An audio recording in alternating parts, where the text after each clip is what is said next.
नमस्कार। आज के इस विशेष विश्लेषण में हम एक बहुत ही दिलचस्प और बड़े रहस्य पर बात करने वाले हैं, जिसने हाल ही में पूरे देश के बाजारों और परिवारों में एक अजीब सी हलचल पैदा कर दी है। आखिर ऐसा क्या हो गया कि सरकार देश के नागरिकों को उनकी सबसे पसंदीदा, सबसे भरोसेमंद संपत्ति यानी सोना, उसे खरीदने से रोकने की कोशिश कर रही है? आज की इस चर्चा में हम अर्थशास्त्र, हमारी गहरी परंपराओं और हाल ही में उड़ी कुछ बड़ी अफवाहों की सच्चाई के बीच के इस अनोखे टकराव को बिल्कुल करीब से समझेंगे। हुआ कुछ यूं कि मई 2026 में एक ऐसा कदम उठाया गया जिसने सोने के पूरे बाजार को झकझोर कर रख दिया। 13 मई को बिना किसी पूर्व चेतावनी के अचानक से सरकार ने सोने पर आयात शुल्क यानी इंपोर्ट ड्यूटी को 6% से बढ़ाकर सीधे 15% कर दिया। इसका सीधा सा मतलब ये था कि जो सोना पहले से ही महंगा था, वो पलक झपकते ही प्रति 10 ग्राम करीब 10,000 रुपये और महंगा हो गया। ये कोई छोटा मोटा बदलाव नहीं था, बल्कि एक बहुत बड़ा और अप्रत्याशित आर्थिक झटका था। तो चलिए इसकी थोड़ी और गहराई में चलते हैं। इस ड्यूटी बढ़ोतरी से ठीक 2 दिन पहले यानी 11 मई को प्रधानमंत्री की तरफ से एक बहुत ही खास अपील आई थी। उन्होंने देशवासियों से साफ शब्दों में कहा था कि जब तक हालात सामान्य न हो जाएं, तब तक सोने की खरीद को टाल दें। अब ये कोई रूटीन बयान नहीं था। दरअसल ये कदम देश के विदेशी मुद्रा भंडार को तेजी से खर्च होने से बचाने और अर्थव्यवस्था को एक बड़े संभावित संकट से दूर रखने के लिए एहतियातन उठाया गया था। लेकिन बाजार का जो रिएक्शन था ना, वो इसके बिल्कुल उलट था। प्रधानमंत्री की अपील के बाद बाजार में अचानक ये डर बैठ गया कि भाई भविष्य में तो कीमतें और भी ज्यादा आसमान छू सकती हैं।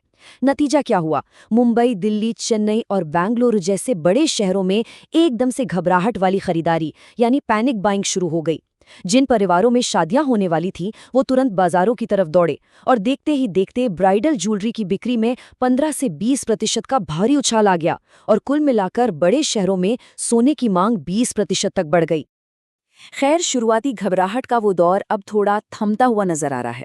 लल्लूराम.com के एक हालिया सर्वे के आंकड़े बताते हैं कि अब 10 में से 6 भारतीय सरकार की इस अपील को ध्यान में रखते हुए सोना खरीदने के अपने फैसले पर सक्रिय रूप से फिर से विचार कर रहे हैं। यानी धीरे धीरे ही सही, लेकिन इस आर्थिक रणनीति का असल संदेश अब लोगों तक पहुंच रहा है। अब बढ़ते हैं भाग 1 की तरफ, भारत का विशाल स्वर्ण भंडार, मंदिरों और घरों में छिपी दौलत। इस डेटा पर अगर हम नजर डालें तो हमारे देश में सोने के असली मालिकों की तस्वीर वाकई हैरान कर देने वाली है। भारतीय रिजर्व बैंक यानी आरबीआई, जो देश का केंद्रीय बैंक है, उसके पास केवल 880 टन सोना है। इसकी तुलना में देश के बड़े बड़े मंदिरों के पास लगभग 4,000 टन सोना होने का अनुमान है। लेकिन सबसे चौंकाने वाला आंकड़ा तो भारतीय घरों का है, जहां तिजोरियों के अंदर 25,000 से लेकर 35,000 टन सोना सुरक्षित रखा हुआ है। इस घरेलू सोने का मूल्य इतना विशाल है कि इसकी कुल कीमत $55 ट्रिलियन से भी ज्यादा बैठती है। जी हाँ, 55 ट्रिलियन। ये भारत की पूरी सालाना जीडीपी से भी कहीं अधिक है। इसे अगर बिल्कुल आसान भाषा में समझें तो अकेले भारतीय महिलाओं के पास दुनिया के कुल सोने के भंडार का लगभग 11% हिस्सा है। ये आरबीआई के कुल गोल्ड रिजर्व से पूरे 40 गुना ज्यादा है। एक ऐसी निष्क्रिय संपत्ति जो बस तिजोरियों में खामोश बंद पड़ी है। चलिए अब आते हैं भाग 2 पर, अर्थशास्त्र का गणित, आयात का बोझ और संभावित फायदे। यहाँ एक बहुत ही दिलचस्प और महत्वपूर्ण सवाल सामने आता है।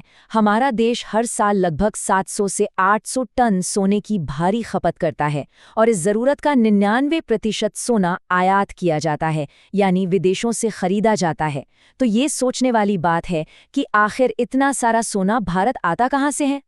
इसका जवाब संयुक्त अरब अमीरात यानी यूएई की एक बहुत ही अजीबोगरीब स्थिति में छुपा है। देखिए, यूएई में सोने की एक भी घरेलू खदान नहीं है, बिल्कुल शून्य। फिर भी 2024 में उसने 1,392 टन सोना आयात किया।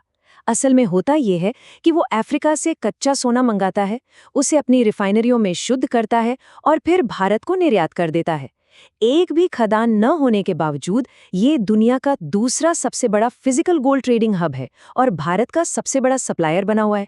तो सबसे अहम बात ये है कि अगर किसी तरह इस विदेशी निर्भरता को कम कर दिया जाए और हमारे घरों या मंदिरों में रखे इस अपार सोने का एक छोटा सा हिस्सा भी अर्थव्यवस्था की मुख्य धारा में ले आया जाए, तो सच मानिए एक आर्थिक चमत्कार हो सकता है।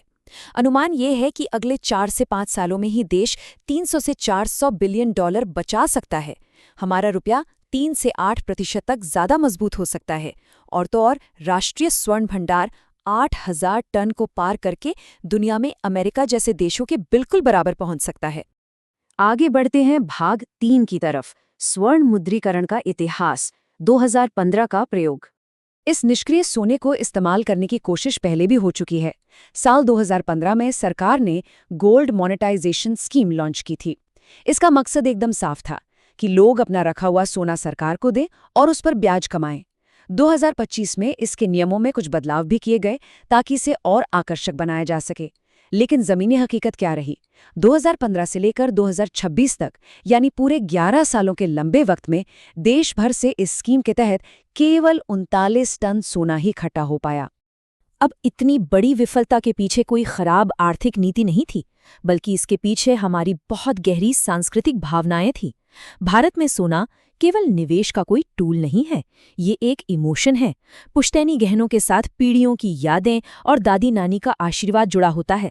परिवारों के मन में ये गहरा डर था कि अगर वो अपने गहने बैंक या सरकार को सौंप देंगे तो उन्हें पिघला दिया जाएगा और वो अनमोल पुश्तैनी विरासत हमेशा के लिए खत्म हो जाएगी। अब आते हैं इस विश्लेषण के भाग 4 पर, अफवाह और सच, सोशल मीडिया की दहशत का फैक्ट चेक। हम सब जानते हैं कि आज की इस डिजिटल दुनिया में गलत सूचनाएं कितनी तेजी से फैलती हैं, और ये स्थिति इस बात को बहुत ही बेहतरीन तरीके से दर्शाती है। एक तरफ वो वायरल दावा है जिसने लोगों में अचानक दहशत फैला दी कि सरकार रणनीतिक भंडार बनाने के लिए मंदिरों का सोना जब्त करने वाली है। वहीं दूसरी ओर आधिकारिक फैक्ट चेक की स्पष्ट रिपोर्ट मौजूद है। एबीपी न्यूज़ और सरकारी एजेंसियों की जांच ने बिल्कुल साफ कर दिया है कि ये दावा 100% झूठा और पूरी तरह से निराधार है। इस पूरे मामले में सरकार का जो आधिकारिक रुख है वो एकदम साफ और सख्त है। स्पष्ट किया गया है कि मंदिरों या धार्मिक संस्थानों के सोने के मुद्रीकरण की ऐसी कोई भी योजना फिलहाल अस्तित्व में ही नहीं है। मंदिरों के शिखरों या उनके दरवाजों को रणनीतिक भंडार में बदलने की बात पूरी तरह से मनगढ़ंत है। प्रशासन ने मजबूती से अपील की है कि घबराहट फैलाने वाली ऐसी किसी भी अफवाह को आगे ना बढ़ाएं और हमेशा केवल आधिकारिक प्रेस रिलीज पर ही भरोसा करें। तो इस पूरी चर्चा के अंत में हम एक बहुत ही गहरे चौराहे पर आके खड़े होते हैं। एक तरफ हमारी वो गहरी सांस्कृतिक परंपराएं और पीढ़ियों की भावनाएं हैं, तो दूसरी तरफ एक बेहद जरूरी राष्ट्रीय आर्थिक रणनीति जो देश की तस्वीर बदल सकती है। तो सवाल ये उठता है कि भविष्य में इन दोनों के बीच ये नाजुक संतुलन आखिर कैसे स्थापित होगा? क्या कभी अर्थशास्त्र हमारी आस्था और परंपराओं के साथ पूरी तरह से तालमेल बिठा पाएगा? ये एक ऐसा सवाल है जिस पर हम सबको विचार करना चाहिए और जिसका उत्तर सिर्फ आने वाला वक्त ही देगा। इस दिलचस्प विश्लेषण का हिस्सा बनने के लिए बहुत बहुत धन्यवाद।